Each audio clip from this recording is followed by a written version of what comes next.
Bonjour, nous avons en studio Alexandre Girard qui nous parle de l'ordre du combat récréatif aujourd'hui. Bonjour Alexandre. Bonjour. Alexandre, il y a probablement beaucoup de gens qui se demandent qu'est-ce que c'est exactement les combats récréatifs.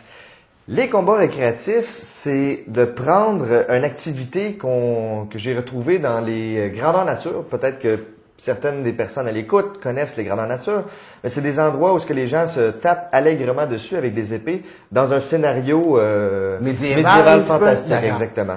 Moi, j'ai retiré de ça le combat exclusivement pour en faire un sport, une activité physique riche en cardio et très agréable pour le guerrier en nous. Et ce sport-là, est-ce que vous visez une clientèle particulière? Est-ce que c'est les enfants qui peuvent pratiquer ce sport-là, les adultes? Comment vous orientez face à ça? Moi, je crois que c'est un sport qui est accessible à tous. Les très jeunes enfants, en bas de 8 ans, ça commence à être un petit peu plus compliqué parce qu'il faut avoir une notion de discipline, un minimum de discipline pour pratiquer ce sport-là. Mais ça va jusqu'à... Il n'y a pas de limite à l'âge tant que la personne a encore un peu de force combative et le goût de faire de l'activité physique. Parce que vous parlez de discipline, c'est parce que c'est quand même des armes, c'est pas des vraies armes, mais c'est quand même assez rigide. Parlez-moi un peu de l'armement que vous nous avez amené en studio. Donc, j'ai apporté aujourd'hui 3 types d'armes dans le but de vous montrer un peu c'était quoi. Mais il y a beaucoup d'autres armes et le but aussi de l'ordre du combat récréatif, c'est de pouvoir apprendre à se battre avec plein d'armes, de découvrir plein d'armes.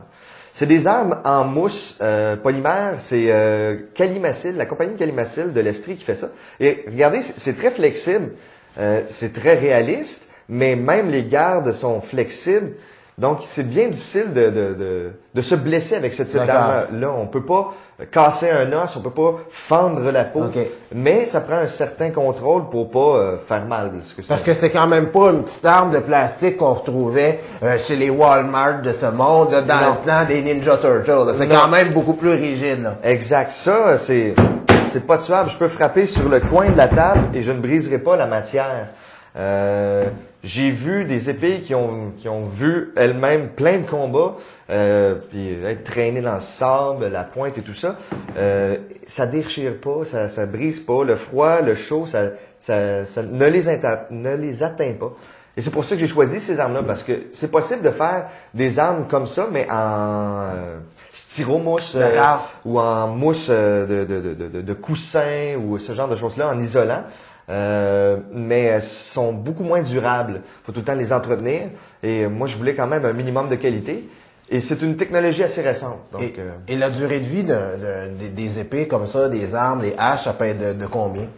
Plusieurs années d'après. Okay. Celles que j'ai vues à date, je n'ai vu aucune de ces épées-là qui ont été brisées au point où on ne peut plus les utiliser. Contrairement aux épées d'ancienne génération, que certains appellent les buffers, qui, elles, se brisaient après une saison.